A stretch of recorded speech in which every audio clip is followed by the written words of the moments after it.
Gente, boa noite, boa noite. Mais uma vez aqui, com imenso prazer de refletir junto com os meus seguidores temas tão importantes quanto a questão da liberdade. Será que somos realmente livres? Será que somos condenados livres? Qual é a diferença aí do livre-arbítrio e da liberdade? Como é que nós estamos conduzindo essas questões? E aí, ó, minha convidada especial está aí, a Cíntia. Quero te agradecer, né, pela Eu que agradeço. oportunidade de estudar os autores, né, com os quais aí você conversa. Falei muito com os meus alunos. Gente, eu tive que ler muito para acompanhar a Cíntia. Um prazer, Imagina. Cíntia. Eu que agradeço, Virgínia. Boa noite para o seu público também. Para mim é um prazer estar falando sobre esse tema tão especial para mim, que é a liberdade. Então, e aí você sinta-se livre para falar primeiro quem é você, da onde você veio, como é que você se interessou por essa temática, né? E como é que você convive com a sua liberdade, que é um drama, né? Como é que a gente convive Nossa. com a nossa liberdade? Exatamente. Inclusive, cabe até a gente pensar, né? Estamos cada vez mais livres ou cada vez menos livres, né? Mas, enfim, Isso. esse é uma questão para logo mais. Bom, me apresentando, prazer a todos e todas que estão chegando. Eu sou a Cíntia, psicóloga, atuo aqui na cidade de Indaiatuba, não sei se todos conhecem, fica próximo a Campinas, aqui no interior de São Paulo. O meu foco de trabalho acaba sendo os autores do existencialismo, da Daseins-Análise. Eu acabo estudando muito Martin Heidegger, Merleau-Ponty, inclusive o recorte aqui que eu vou trazer sobre a liberdade é muito sobre o Merleau-Ponty, um capítulo do livro dele. Tô até com o livro aqui, é esse aqui, ó, Fenomenologia da Percepção, caso alguém queira aí estudar o capítulo, né? Muito bacana. E o tema da liberdade, Virgínia, olha que engraçado, né? Quando você me trouxe esse convite, eu fui buscar, nossa, mas por que eu escolhi falar sobre a liberdade, né? E aí eu me lembrei que na minha graduação, no quinto semestre, quando eu comecei a estudar fenomenologia, o primeiro seminário foi sobre liberdade e foi sobre Sartre. E aí, então, eu Olha, tenho uma afetividade aí com esse tema, e inclusive é muito recorrente no consultório, né, essa questão da liberdade, principalmente trabalhando num recorte fenomenológico, existencial. A gente ajuda principalmente o paciente a exercer cada vez mais a liberdade dele. Então, acho que por isso que eu acabei trazendo um pouco desse recorte da liberdade aqui e propondo para você falar sobre esse tema, olha né? que delícia. E é muito interessante, porque a gente passou setembro, né, praticamente todo, refletindo um pouquinho até sobre a questão do suicídio, né? Sim, Será que dentro do desespero e com essa liberdade, de alguma maneira, doada para o outro, será que eu não entro no desespero? O que, que eu ando fazendo com a minha liberdade? Eu entro no desespero e posso chegar no autoextermínio. Então, eu quero te agradecer também, porque fechando setembro, a gente está falando de liberdade, né? A gente tem liberdade para poder fazer diferente, né? E eu estou querendo que exatamente. vocês fiquem nos perguntando também, fiquem à vontade para, olha, não entendi, quero um exemplo, para que realmente vocês também exerçam a liberdade durante a nossa live, ok? Ah, tem alguém perguntando aqui se a Gestalt consegue trabalhar com transtorno de ansiedade. Tem aí a primeira pergunta: como é que, na perspectiva fenomenológica, Cíntia, como é que você trabalha aí o transtorno, né, da liberdade, e como é que é a diferença da liberdade, do livre-arbítrio também? Como é que, e se isso Legal, pode causar ansiedade, né? Como é que você lida com legal. essa temática? Legal, Virginia, legal a pergunta aí que colocaram já. Eu acho que essa dinâmica é bem bacana, né? De irem perguntando e a gente vai respondendo e dialogando e construindo juntos, né? Bom, na perspectiva fenomenológica, a gente costuma fazer uma suspensão, principalmente da patologia, sabe? A gente não vai olhar muito para essa questão de, é ansioso, é isso ou aquilo. A gente vai trabalhar muito com o modo de ser da pessoa. Então, a pessoa chega já meio que falando, olha, ansiedade. Mas aqui comigo, né, eu vou me perguntar como que é esse modo de ser ansioso. E aí, linkando com o nosso tema da liberdade, dá já para a gente puxar alguma compreensão assim. Será que a pessoa está se sentindo ansiosa por conta de estar com essa liberdade restrita? O que está limitando de algum modo esse exercício da liberdade da pessoa? Porque assim, a ansiedade vem e aí a gente pensa, né? Vem com aquelas reações fisiológicas, então vem com taquicardia, vem com a respiração ofegante. Muitas vezes o que eu escuto no consultório? Medo da morte, medo do descontrole, do incontrolável. Então, quer dizer, ali já dá para a gente perceber que necessariamente a pessoa tem uma lida meio conflituosa com a liberdade. Será que ela está exercendo a liberdade dela para ela sentir essa ansiedade com relação ao futuro? Então, assim, dá para ir trabalhando aos pouquinhos nesse viés com a fenomenologia. E a perspectiva fenomenológica tem como principal objetivo ampliar as possibilidades do nosso paciente. Então, quer dizer, se a gente pensa no modo de ser ansioso, será que essa pessoa está com uma possibilidade muito restrita? Pensando assim, ó, vamos pensar um ângulo de horizonte. Será que esse ângulo de horizonte está muito restrito? E aí ela se sente ansiosa por conta disso? Né? Então aí eu vou meio que trabalhando com cada paciente é único, né, Virginia? Então a gente vai aos pouquinhos trabalhando com cada paciente sobre isso. Tá? E eu fiquei pensando, será que o excesso de liberdade também, será que a gente não tem uma vertigem diante das possibilidades? E isso pode me levar a um modo de ser ansioso também, Cíntia? Alguém Com perguntou isso, certeza. né?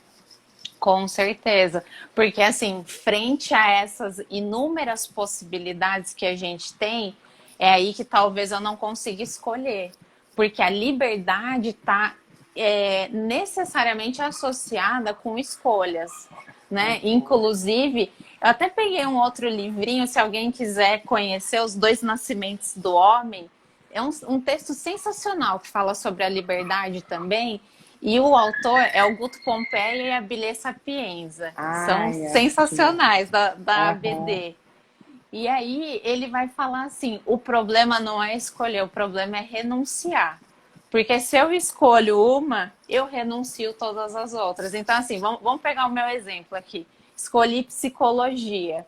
Estou renunciando todas as outras profissões. Então, assim, necessariamente eu preciso lidar com essa minha escolha. Eu preciso me responsabilizar de fato pela escolha que eu tomei. Então, assim, frente a essas inúmeras possibilidades, pode ser que a pessoa chegue lá no meu consultório e fale assim: eu não consigo, tô estagnado, não consigo fazer nada.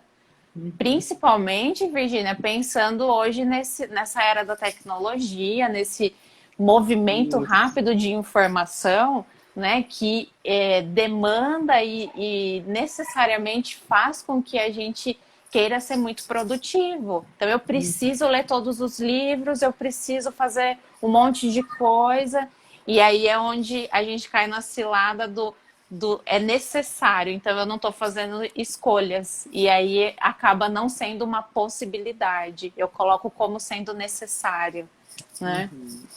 E aí eu fico pensando, né, dentro da Gestalt, alguém perguntou que tem também essa perspectiva fenomenológica existencial.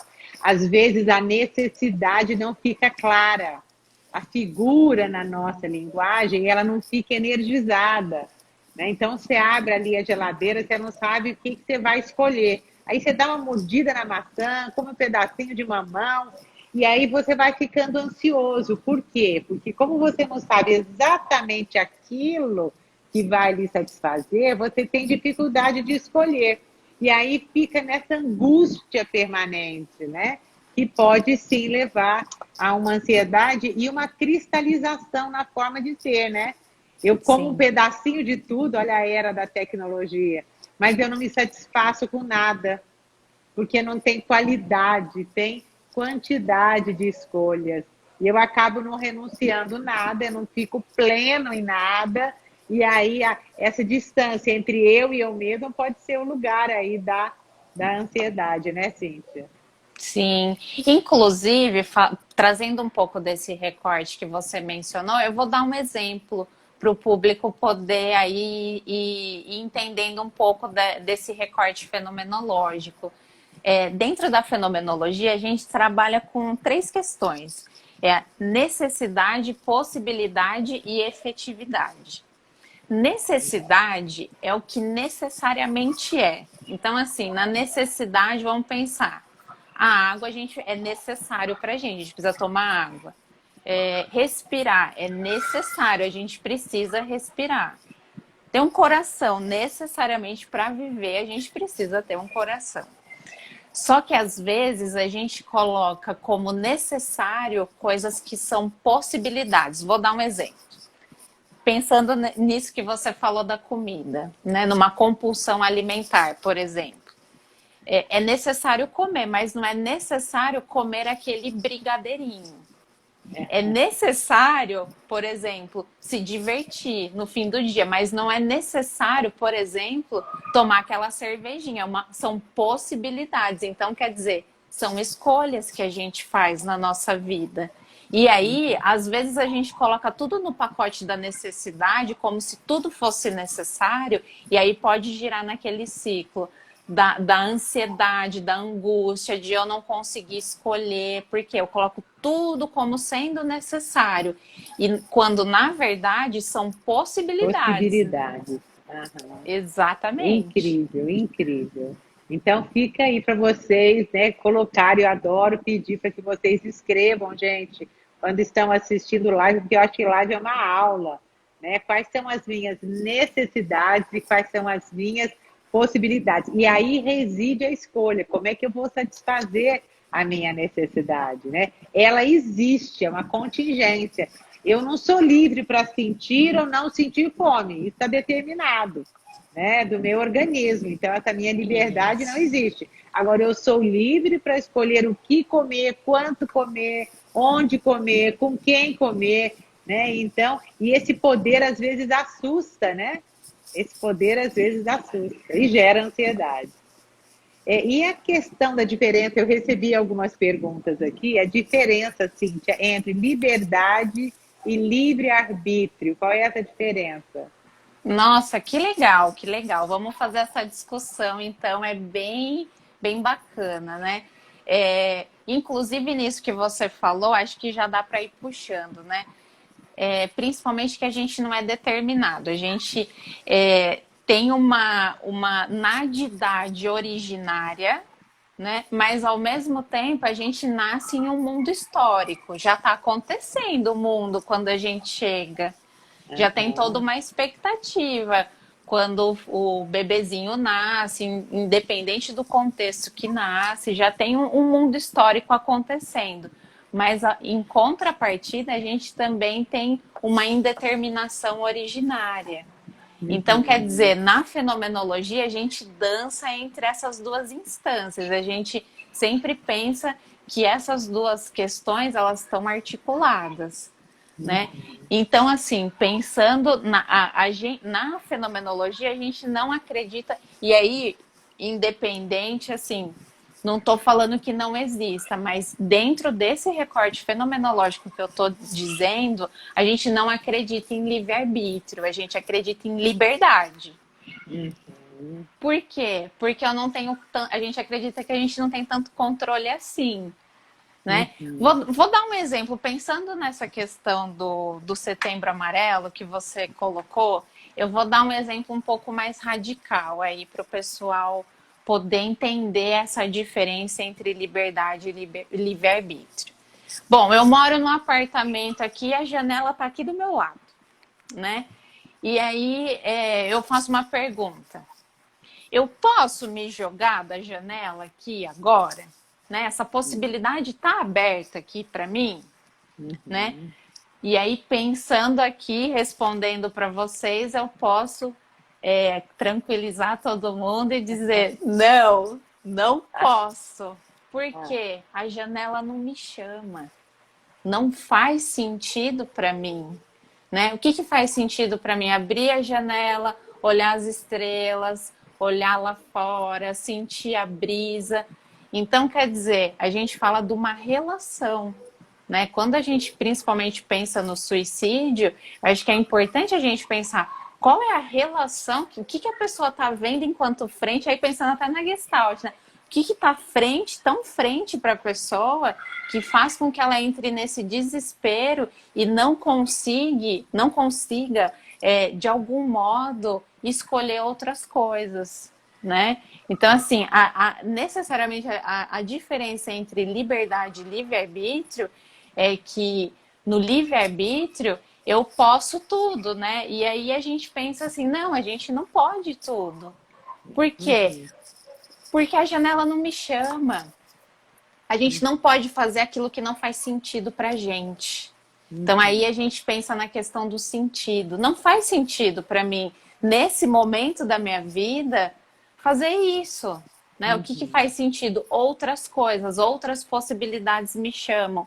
Por isso que eu falei no comecinho da live que o principal objetivo da terapia de base fenomenológica é ampliar as possibilidades do nosso paciente.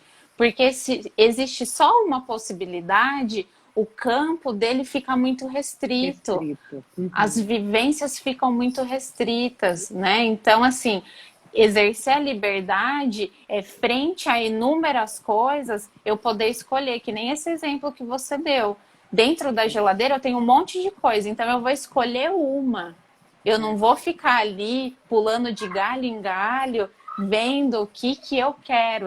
Eu tenho uma questão com a responsabilidade também. Eu escolho e me responsabilizo por aquilo que eu escolho. Então, assim, eu acho que fica muito... Não sei se deu para entender legal, mas a diferença é isso, né? De certa forma, na liberdade, nessa liberdade que a gente fala na fenomenologia, eu me escolho a todo momento. Até escolho não escolher, né? E deixo para que o outro escolha. Eu gravei um vídeo para hoje, até fazendo o link para a nossa live, utilizando aquele filme, sabe? Alice no País das Maravilhas. E aí eu acho interessante o diálogo dela com o gato, porque ela fica ali perdida e ela não sabe escolher, né? Diante das possibilidades, ela não sabe exercer a sua liberdade. E ela coloca a liberdade dela na mão do gato e diz para ele: onde que você acha que eu devo ir? Aí ele disse: mas onde você quer chegar? Olha que legal. Dentro dessa perspectiva humanista, existencial, que a Gestalt trabalha, que a Cíntia também trabalha, o ser é um ser de projetos, né? Eu sou existere, eu existo. Então eu saio de mim, eu projeto. Então é claro que eu tenho que fazer a minha escolha baseada no meu projeto futuro. Tem pessoas que escolhem para hoje. Por exemplo, abro a geladeira, vou comer tudo que tem. Né? Ela não está pensando que amanhã ela pode ter uma dor de barriga, que amanhã e que depois de amanhã e que depois ela vai ter que malhar o dobro. Percebe? Então, quanto mais, Cíntia, não sei se eu estou certa, mas quanto mais eu projeto a minha escolha no tempo, na temporalidade, mais eu tenho a chance de colher aquilo que eu estou plantando. Né? E às vezes as pessoas chegam no consultório, elas querem que a gente escolha, doutora, como é que eu saio dessa? Eu falo, não sei nem como é que você entrou. Né? Utilizando aí a sua linguagem, o que chamou essa pessoa? Né? Qual o sentido e significado que aquela janela tem para aquela pessoa, que aquela geladeira, que aquela maçã, que aquele mundo de doce, que aquela cachaça? Qual o sentido? Então, acho que essa é a função do terapeuta. resgatar e encontrar esse sentido e ampliar, né, Cíntia?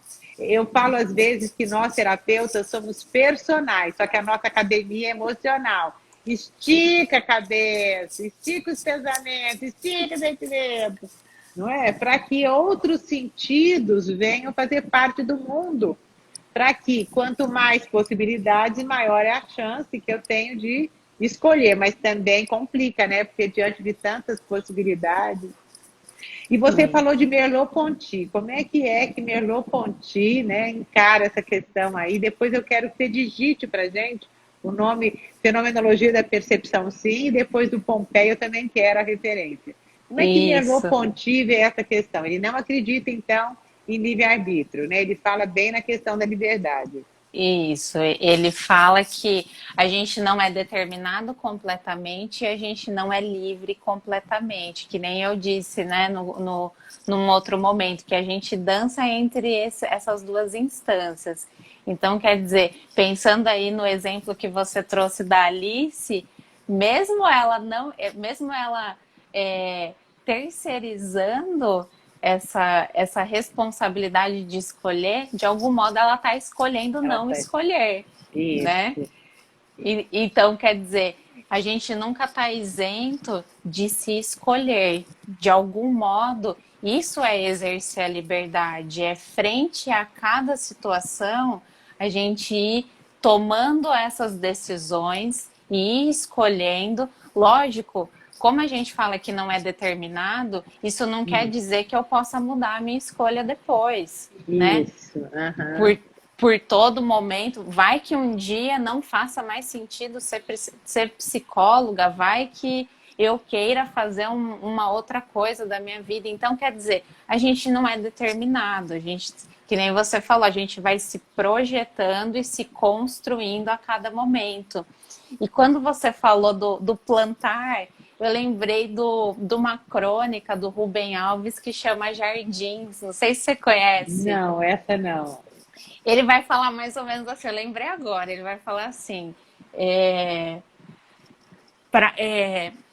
como é que é? Ele vai falar assim, para a gente construir um sonho, a gente precisa de terra. Mas aí ele, no meio da crônica ele vai falar assim, mas a terra eu não tinha, de meu eu só tinha o sonho. Então, Olha. quer dizer, ó, né, pensando naquilo que eu falei no começo, a gente tem uma nadidade originária, então nós somos desterrados originariamente. Mas ao longo da vida a gente vai sedimentando esse terreno, a gente vai se construindo, conseguindo um terreno para que a gente plante a nossa semente de escolha. Então, eu escolhi ser psicóloga. Bom, então, eu tinha a sementinha. Ao longo dos anos, eu fui construindo, e aí, de repente, eu planto aquela semente. E aí, eu vou cuidando, porque a liberdade tem muito a ver com cuidado também, né? Então, eu vou cuidando para que isso floresça, para que isso vá crescendo, e aí se torne uma liberdade cada vez maior, né? Então, exercendo a minha prática cada vez, eu vou me tornando livre, vou de algum modo sedimentando essa minha escolha, né? Porque é uma escolha e vem junto essa responsabilidade de me escolher e ao mesmo tempo ser essa pessoa, né? Acho que a liberdade tem muito a ver com o ter que ser, pensando no Heidegger também, nesse ter que ser. Eu preciso ser essa pessoa que escolheu, né? Às vezes o paciente vem no consultório, toma uma decisão e fala, puxa, eu me arrependi daquilo que eu escolhi. Então, quer dizer, ele está falando do ser culpado, do quanto é difícil para ele arcar com essa responsabilidade de ter escolhido o que escolheu, né? E como é que o terapeuta, até uma pergunta de um aluno meu, né? Como é que o terapeuta, dentro dessa perspectiva, trabalha no nível pré-reflexivo, né? Dentro desse exemplo aí que você deu, como é que eu posso ajudar o meu paciente a escolher, né? Como é que Isso. eu posso ajudá-lo? Legal, porque assim, o pré-reflexivo é aquela coisa que não existe. Então, assim, as possibilidades ainda não estão tão à vista para a pessoa. Então, o que a gente vai aos pouquinhos trabalhando? Que essas possibilidades, ao invés de serem pré-reflexivas, passem a ser reflexivas. Então, aos pouquinhos, durante a terapia, a gente vai criando essas possibilidades, a gente vai principalmente questionando o paciente diante das coisas que ele já vai trazendo. Por exemplo, às vezes traz sempre a coisa igual, é sempre o igual, né? E aí nós, como terapeutas, a gente tem que ter o cuidado de ir olhando de vários ângulos, porque para ele é igual, mas a gente nunca escuta de forma igual, né? Então, o que ele está querendo dizer com isso? E aí, aos pouquinhos, a gente gosta de usar muito uma palavra na fenomenologia que é descobrir, né? E é o ato de tirar as cobertas mesmo, de descobrir o que está coberto, às vezes com a racionalidade, com essa liberdade de eu poder fazer tudo o que eu quero. Não é dessa liberdade aqui que a gente está falando, eu não posso tudo, né? A gente está falando de uma liberdade responsável, de uma liberdade que eu escolho e arco com essas consequências. Então, no consultório, a gente tenta, de algum modo, trazer esse pré-reflexivo para um reflexivo, para uma reflexão. A gente tenta construir junto com o paciente uma reflexão para que ele possa ampliar esse horizonte de possibilidades aí que ele tem. Gente, olha que dica, olha que dica.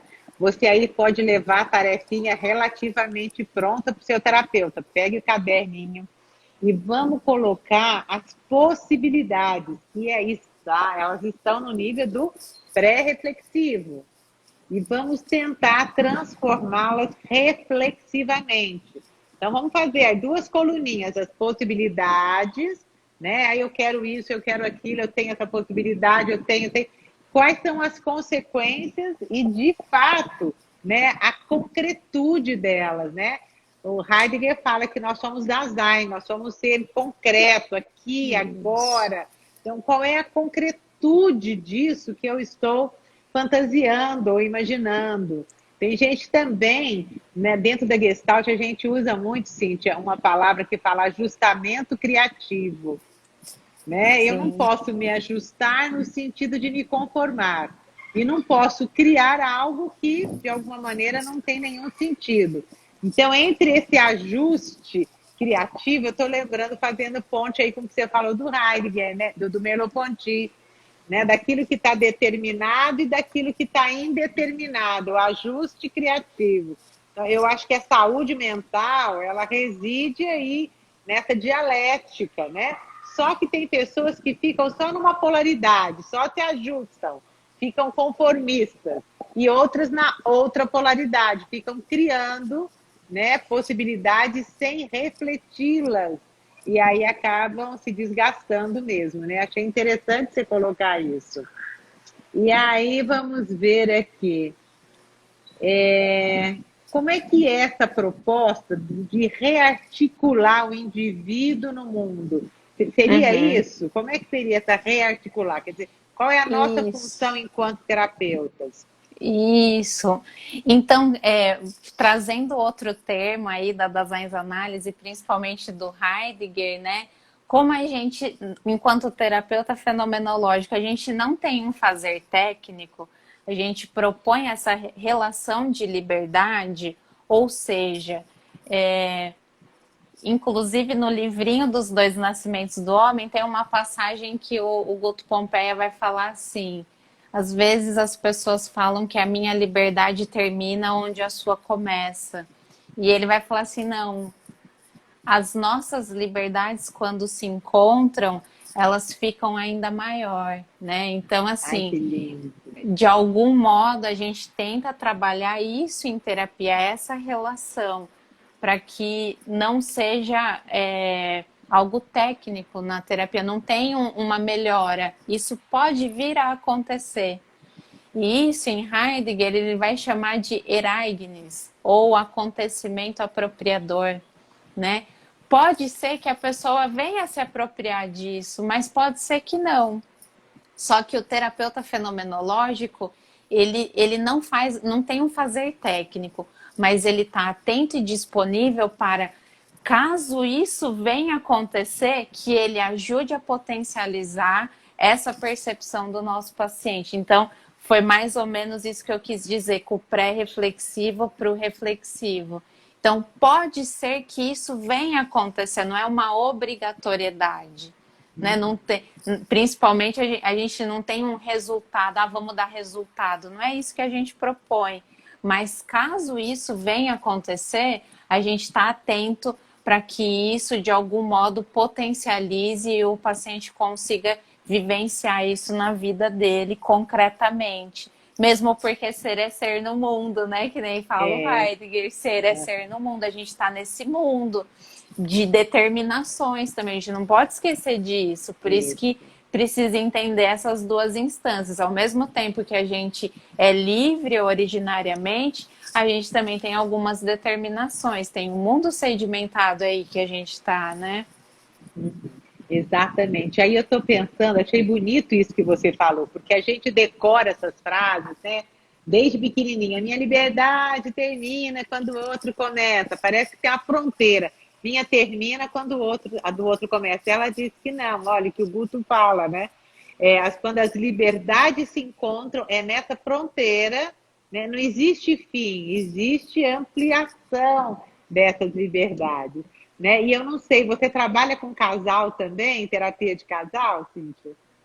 Eu não trabalho com casal, mas eu acabo orientando, seja mulheres e homens, dentro dessa perspectiva do casamento. Eu não atendo os dois juntos, mas vem muita questão de relacionamento, da questão de casal. Então, quer dizer, frente a isso que eu falei, dá para compreender isso, né? Exatamente isso. Quando o casal se encontra, eles têm uma liberdade muito maior. A gente não constrói um paredão entre nós, né? Isso, de algum modo, a gente vai chamar de coexistência, da dialética, né? Então, assim, ao mesmo tempo que eu me construo, o outro também me ajuda, de algum modo, a me construir. Então, essas liberdades, quando se encontram, elas acabam potencializando e se tornando ainda maior. E eu fico pensando que, às vezes, no encontro, eu atendo casal, eu atendo junto. Né? Eu atendo junto e, em algumas sessões, eu atendo separado. Né? Porque aí eu fico vendo onde estão as cristalizações da liberdade, né? Em função das introjeções, daquilo que escolheram por mim. E aí, quando eles se encontram, eles realmente encontram um terceiro lugar, né? Uma terceira forma de assumir a liberdade. Eu fazia isso, mas não sabia que era tão bonito assim, olha, não sabia. E você está dizendo, né, dessa liberdade como coexistência, como corresponsabilidade, né? Não separa, né? Mas de alguma maneira integra. Isso, e isso porque também, né, pensando aí um pouquinho na teoria da fenomenologia, a gente não separa sujeito e objeto, né? A gente pensa em algo conjunto. Tanto é que eu falei que ser é ser no mundo, então não tem uma separação tradicionalmente colocada aí pelas ciências, que ora é sujeito, ora é objeto, ora a verdade está aqui, ora a verdade está ali. Então, quer dizer, a gente pensa numa unidade, né? Numa relação.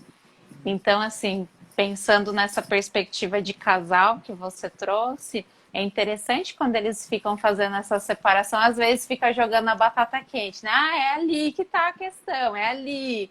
Ela que não me deixa ser livre, ele que não me deixa ser livre. Então, fica aí batendo bola, jogando a batata quente um pro outro, naquele cabo de guerra, né? Então, assim, é importante perceber. E olha que bonito, Virgínia, você não sabia que você fazia isso, mas olha como você faz já teoricamente das análises. Eu faço isso, só que eu não tinha notado que nesse encontro as liberdades, né, elas se ampliam. Porque eu estou pensando aqui, só o fato de eu falar para o outro, né, a esposa falar para o marido, ou vice-versa, o que, que eles estão vivenciando, esse é o exercício da liberdade, né? Então, como é que vocês aí que estão nos assistindo exercem essa liberdade? No casal, né, até seguindo o que você disse, muitas pessoas, alguém disse assim, somos nossas escolhas, isso mesmo, Paula. Muito bem, nós Isso. somos nós. Quem é você? Tinha que falar assim, diga-me o que você escolhe, que eu te direi quem é, não é? Você é É verdade. fruto das suas escolhas. E às vezes, né, a esposa chega e fala: Olha, eu estou aprisionada nesse relacionamento. Eu não tenho liberdade de ser eu mesma. Então, que eu é esse que ela está sendo? Né? É o mesmo eu. Talvez não aquilo que ela gostaria, mas dentro dos limites das possibilidades, ela está escolhendo estar aprisionada. Né? Eu gosto muito daquela imagem também. Quem controla mais a liberdade do outro, Cíntia? O carcereiro ou o prisioneiro, né? Quer dizer, o carcereiro só Sim. existe porque tem o prisioneiro. E o prisioneiro só está lá porque tem o carcereiro. Então, como é que existe essa coexistência, né, do controle e da liberdade? Sim, sim, interessante. E o Sartre vai falar muito Eu ia falar disso, do né? Sartre, que aí alguém perguntou aqui do Sartre, ó. Aham. Como é que é essa questão do Sartre? Nós né? somos condenados mesmo, né, a ser livre, a pessoa perguntou aqui. O que que Então, significa isso? é interessante porque, assim, se a gente coloca como... Às vezes a gente escuta, né, essa palavra condenação acaba sendo forte, né? Mas, assim, o que, que ele está querendo dizer, de certa forma? Que ser humano é se escolher e escolher a cada momento. Então, quer dizer, a gente não precisa levar isso como uma condenação, mas de algum modo a gente se faz através dessas escolhas, a gente vai se construindo através dessas escolhas. E, inclusive, ele fala assim, que uma escolha precisa ser absurda para ser uma escolha livre. Né? Se de antemão eu já racionalizo essa escolha, ela já não é mais livre. Então, quer Nossa, dizer, explica isso melhor. Olha que profundo. Olha que exatamente. profundo. Então, quer dizer, quando aquele exemplo que eu dei da janela, né? Por exemplo, se a gente pensar assim, se alguém me perguntar, Cíntia, mas você pode, teoricamente você pode. Você pega um banquinho, seu corpo passa, mas a gente não está pensando teoricamente. É isso que o Sartre está falando. A gente não está racionalizando a escolha. Não estou falando teoricamente, eu estou falando de vidas de seres humanos. Eu não estou falando teoricamente. Então, para essa escolha ser absurda, ela precisa, de algum modo, sair dessa racionalidade, sair desse, mas e se? E se acontecer isso? Eu vou viajar, mas e se? Que aí você falou da ansiedade, né? Que a gente fica muito preso nesses e se, a gente não faz nada, porque aí eu já não estou exercendo a minha liberdade. Então, Eu estou me aprisionando nessas possibilidades, é isso? Quer dizer, eu não assumo agora porque eu estou aprisionada no. Se eu viajar e pegar um Covid, e se de repente. Então, eu vou viajar, é nesse sentido, é assumir autenticamente a minha escolha. exatamente. Né? Exercer de algum modo essa autenticidade que, de certa forma, é essa liberdade que a gente escolhe, se responsabilizar por essa liberdade. Né? Se eu fico racionalizando muito, eu acabo não sendo livre de algum modo, eu fico só calculando. E é justamente essa crítica que a gente faz do cálculo, do cronometrar, aí a gente não tem a possibilidade de abertura daquele acontecimento apropriador. Geralmente Ah, o que, que é o acontecimento apropriador? Porque ele fala isso, o que, que é? isso. Geralmente, você deve ter experienciado isso diversas vezes no consultório, né? Por exemplo, a gente está conversando alguma coisa com o paciente, ele fala, é isso, eu não acredito. Então, assim, não tem como a gente fazer tecnicamente esse acontecimento, mas é que nem eu disse, a gente está atento e disponível para, caso isso aconteça, a gente ajudar o paciente a perceber, né? Então, assim, por exemplo, às vezes a gente está conversando alguma coisa e sopra um vento, e não estou falando que é algo muito sofisticado. Eu estou querendo dizer assim, às vezes a gente, como terapeuta, fala uma palavra, a pessoa lembra de alguma coisa e fala, nossa, é isso, é a minha vivência. Então, assim, esse acontecimento apropriador acontece de forma livre, é dessa liberdade que a gente fala, que a gente não fica cronometrando muito, a gente não fica medindo muito, calculando, simplesmente vem. E aí eu trago até um conceito do Russell, que principalmente a gente na fenomenologia trabalha com essa intencionalidade da consciência. O pensamento vem, né? A questão vem. Por isso que até a gente pergunta, a gente costuma perguntar, né? O que a gente vai falar hoje? A gente deixa o paciente muito solto, para que ele tematize, para que ele protagonize e de algum modo exerça a liberdade dele dentro da relação terapêutica. Não é, a gente não direciona. E isso de algum modo é ajudá-lo a exercer a liberdade que já é dele.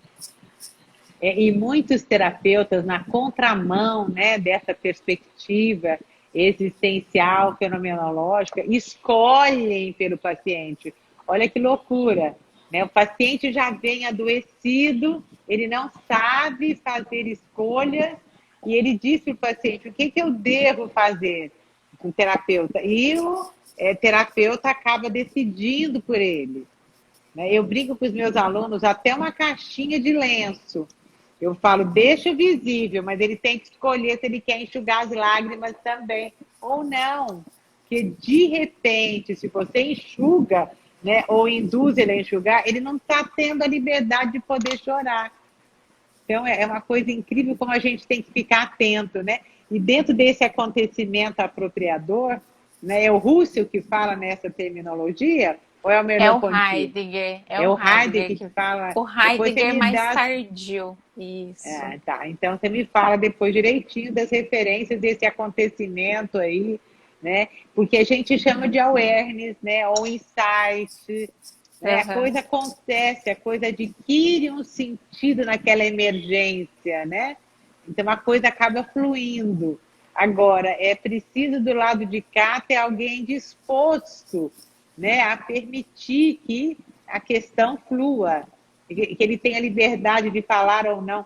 Por exemplo, tem muitos terapeutas que têm dificuldade de lidar com o silêncio. Como é que é, né? O paciente não pode ficar nem em silêncio. Como é que você lida aí com essa liberdade do paciente de escolher o silêncio? Enquanto eu vou vendo aqui outras perguntas.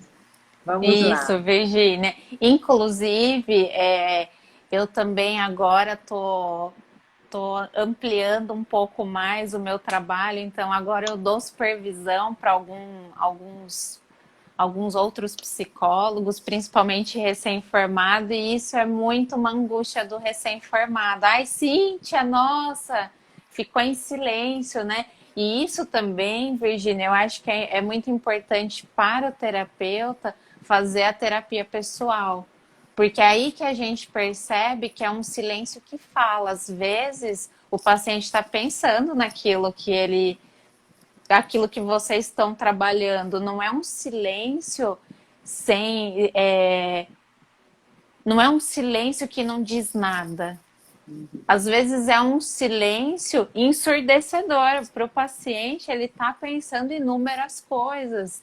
E aí o terapeuta ele fica naquela, né? Eu preciso dar o resultado, olha lá, a métrica, né? O calcular, eu preciso dar o resultado, como assim? Não pode ficar em silêncio. Então é mais uma angústia do terapeuta do que do paciente. Mas aí vamos falar de um paciente que é mais tímido, que não fala muito. Então, quer dizer, é deixar ele ser esse que não fala, qual é o problema, né? Então é deixar ele de algo aceitar, que nem eu falei, né? Quando nossas liberdades se encontram, ela fica ainda maior. Então, às vezes esse mundo concreto exige que a pessoa seja essa, que fale, que seja desinibida, e no espaço terapêutico ele tem a liberdade de ser esse que é mais travado, que não fala, que é mais quieto, ou às vezes tem um timing. Eu percebo que alguns pacientes, eles falam e aí pensa ou fala mais devagar. Então, é isso que eu disse do Eragnes, do acontecimento apropriador. É estar disponível para aquilo que o paciente já é, para aquilo que o que está se apresentando na nossa frente. Essa liberdade, quando se encontra, ela fica maior, porque eu também não fico aprisionada em ser aquela terapeuta que precisa dar o resultado. Gente, olha, meus alunos, olha que coisa maravilhosa. Quando eu me liberto, olha que lindo, e fico com o fenômeno, com aquilo que se revela naquele momento. Gente, isso é maravilhoso, né? Quando eu me libero, não vou ficar medindo, meu Deus, resultado, resultado, resultado. Eu relaxo, eu permito que o outro relaxe também. E aí tem um encontro das liberdades. Olha que lindo, né? E às vezes até na relação com a amiga, né, com o marido, com a esposa, o que acontece? Eu não me permito estar livre e aí com inveja da liberdade do outro, eu não deixo o outro ser livre também. Olha que sacanagem, né? Eu fico querendo controlar, controlar, controlar e não deixo o cara ficar quieto. Eu lembro de um paciente há muitos anos atrás que eu atendi até na universidade, né? A esposa dele queria que fizéssemos terapia de casal, porque ela dizia assim, ele fala tão pouco, ele fala tão pouco, eu quero que ele fale muito, eu quero que ele fale muito, eu quero que ele fale muito. Olha que loucura. Ela queria controlar, medir a quantidade de falas desse homem. E aí ele foi para a terapia de casal, Cíntia, é tão bonitinho. Ele falou assim, olha, doutora, é o seguinte, todo dia eu chego em casa, ela me pergunta como foi, eu falo que o dia foi excelente, que eu tive novos negócios, que eu abri outras possibilidades e que eu estou muito cansado. E é isso, it's enough. Ela falou, mas é só isso. Ele disse, isso é tudo. Ai, eu nunca vou esquecer. Eu falei, isso é tudo. Quer dizer, ele estava exercendo a liberdade dele. Gente, eu quero vir mulher na outra encarnação, mas a gente implica com a liberdade do outro. Isso era tudo que ele queria dizer. Aí eu olhei para ele e falei, não, eu estou entendendo perfeitamente, você já disse tudo. Ele falou assim, então eu posso ir embora? Eu falei, claro, você já disse tudo. Ele falou, não, então eu vou ficar. Sabia que eu gostei da senhora? Eu vou ficar. E o homem ficou 50 minutos. Olha que Então, legal. é lindo. Esse caso eu não esqueço, né? Tem casos assim que nos ensinam e me ensina particularmente muito. Então, como é que eu me coloco disponível para aceitar a forma de ser e estar do outro no mundo? E se eu aceito, eu relaxo. Se eu não aceito, eu fico querendo controlar dele a minha, querendo controlar dele a minha. E Muito olha que interessante. lindo esse movimento que você fez.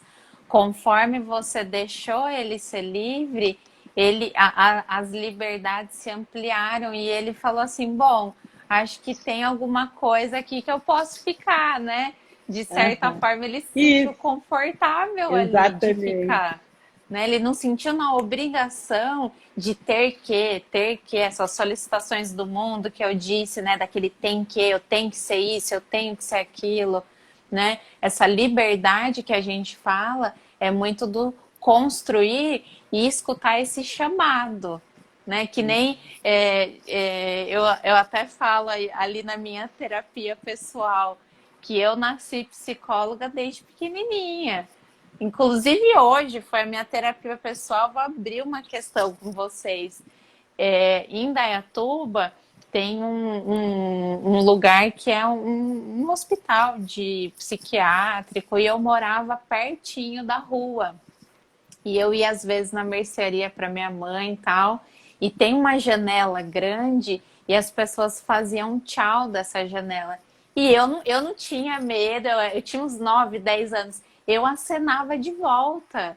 Então, assim, olha a psicóloga nascendo aí já. Eu Olha, via essas pessoas. que lindo, que lindo. E você via o aceno e retribuía. Isso é inclusão. Inclusão que o Buber fala.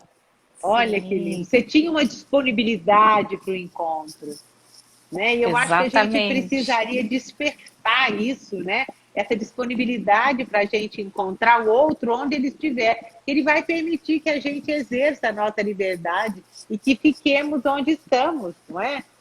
Tem uma Sim. pessoa aí que diz o seguinte, que é uma questão cultural. A educação voltada para a mulher é enquadrá-la desde pequena e ela não sabe como lidar com a privação que lhe é imposta. Como é que você vê isso, né? Ele está trazendo uma questão Exatamente. cultural. Como é que você vê esse enquadramento aí da mulher? E isso é justamente isso que a gente estava conversando. Ao mesmo tempo que a gente está num mundo sedimentado, histórico, cultural e social, a gente também tem essa nadidade originária, né? Que nem eu tô me lembrando de um poema do Fernando Pessoa que eu amo, chama Tabacaria, que ele vai falar assim: não sou nada, nunca serei nada, não posso querer ser nada, né? Então, assim, ao mesmo tempo que tem um nada, tem uma nadidade, também tem uma sedimentação histórica. Então, tem uma mulher de hoje. A mulher de hoje não é a mesma mulher dos anos 70. Então, assim, perfeita essa pergunta, que eu não vou. Deixa eu ver se eu consigo voltar. É uma questão cultural. Marislene, É. isso, a Marislene colocou aqui pra gente. É uma questão cultural porque já está sedimentado, já tem um enquadramento, ó, já tem um cálculo do que necessariamente precisa é ser mulher. Então, olha lá, a gente coloca no âmbito da necessidade, não da possibilidade. A gente não amplia as possibilidades de ser mulher. Já tem aquela mulher com o script pronto. A gente nasce mulher e já ganha aquele pacotinho com o script pronto. A gente não tem a possibilidade de escrever a nossa história de algum modo, né? É muito violento, inclusive, com a mulher, isso que acontece.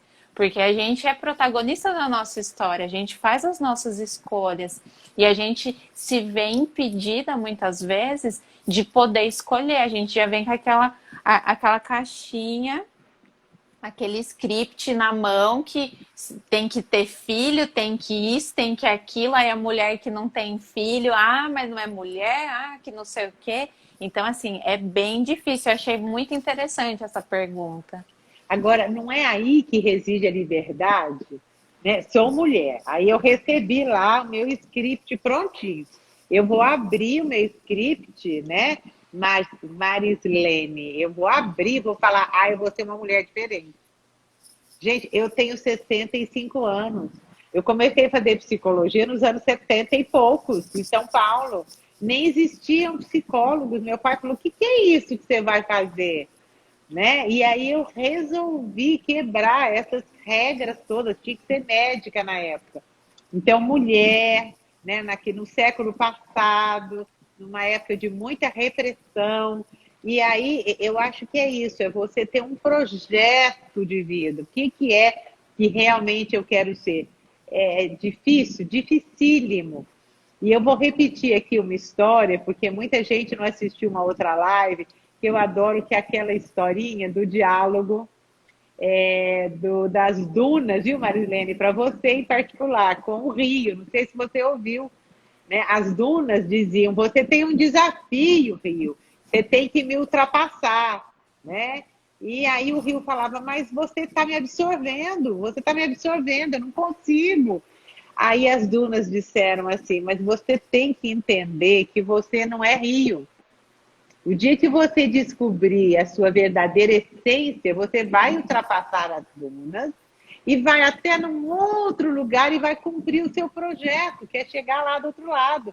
E o Rio foi ficando, né, encucado, mas eu já nasci Rio, eu me conheço como Rio, né? Eu nasci mulher, eu me conheço como mulher. Até que as dunas, né, para darem aí uma dicasinha para o Rio, elas disseram assim: a sua é a forma que você está nesse tempo e nesse espaço. Então, somos mulheres, mas eu acho que a nossa essência é ser humana. E enquanto ser humano, eu posso ser líquida, sólida e gasosa, né? Nós somos mulheres, estamos aqui, ó, nós duas discutindo, né? E eu tenho certeza que fazemos a diferença, e vocês fazem diferença na nossa vida. Nós aqui somos mulheres diferenciadas, que queremos aprender, queremos assumir o nosso direito. E o mais gostoso, gente, sendo mulher, não querer ser homem, não. Né? Porque homem eu já vou ganhar lá o troço que eu posso, né? Um cartuchinho. Eu acho que o grande desafio da vida está em exercer a liberdade no aprisionamento. Né? O que você acha, Cíntia? Nós temos só mais 5 minutos. Tenta aí ver o que você Ai, quer. É muito passou rapidinho. rápido. O que mais que você quer Exatamente. colocar aí para ir fechando e já contribuindo com os nossos,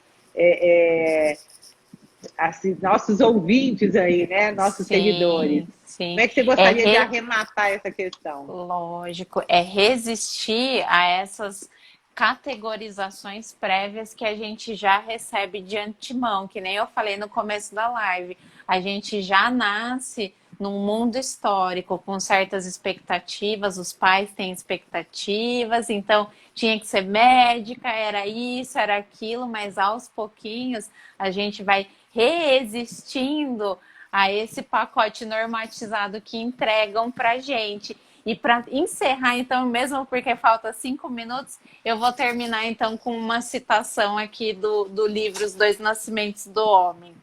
Olha lá.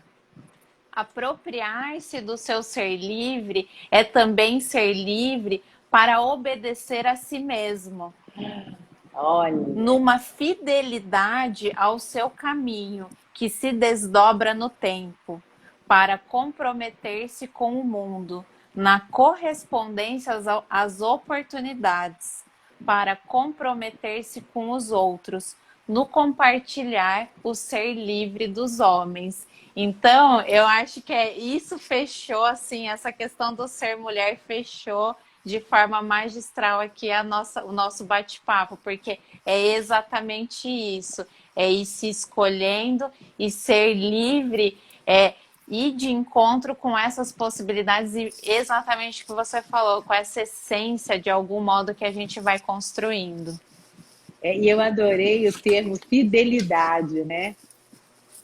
A gente fica querendo ser tão fiel ao outro e muitas vezes, né, alguém disse aí, a gente deixa de escutar a si mesmo, né? E eu acho que é importante olhar para dentro, queria que todo mundo assim, ó, olhasse para dentro para descobrir qual o sentido da sua vida, né? E construindo esse caminho, dá uma paradinha no caminho de vez em quando, olha para trás, olha para frente, né? Acampa nesse lugar, mas eu acho que é muito importante a gente ser fiel, né? A nossa essência mesmo. Existimos, podemos fazer diferente, temos os nossos projetos de vida, que deve ser muito triste. Tem até uma historinha que diz, né? Se você estiver lá no seu caixão, escuta o que as pessoas estão dizendo de você. Será que aquilo que você está ouvindo é o que você gostaria de ouvir? Escreva aí num papelzinho. Eu acho que eu vou ouvir coisas que eu não gostaria. E quando eu lembro dessas coisas, eu tento escolher fazer diferente no dia seguinte. Então essa escuta, essa noção, né, de que a vida é curta, mas ela não precisa ser pequena. Olha que coisa linda, né? Então eu acho que a gente precisa aprender a assumir quem sou eu e como é que eu posso exercer a minha liberdade. Porque eu não posso fugir dela mesmo. Dá o braço com ela, vem cá, liberdade. Já que eu não posso ficar livre de você, então que façamos um pacto, que liberdade também é poder. Queria te agradecer, Exatamente. Cíntia. Me fala aí do seu Instagram para as pessoas te procurarem.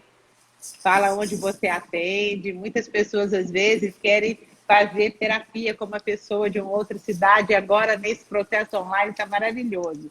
Fala aí um pouquinho como é que a gente pode te encontrar. Ah, Virgínia, eu que agradeço o convite. Foi muito, muito bacana estar aqui com você, com o seu público. O meu Instagram é @psicóloga-Cintia. Eu estou aqui em Indaiatuba, também atendo online.